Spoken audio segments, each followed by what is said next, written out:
Operation सिंदूर पराक्रम त्रिरंगा motorcycle शोभायात्रा माध्यम पाकिस्तान रे पशि आतंकवादी आड़ा को ध्वंस कर सैन्य बाहिनी को सम्मान। नुआपड़ा जिला बोडेन ब्लॉक रे पालित हैला त्रिरंगा मोटरसाइकेल शोभायात्रा।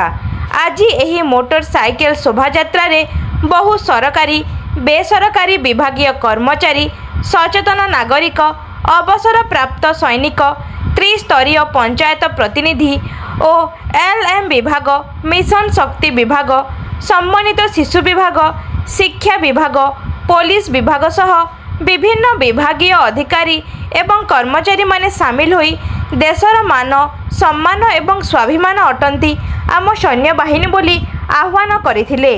सैन्य बाहिनी सह 140 कोटी जनता समर्थन रहिथिबा बेले तांका परिवार को मध्य समर्थन रही अछि बोली कहिसंती।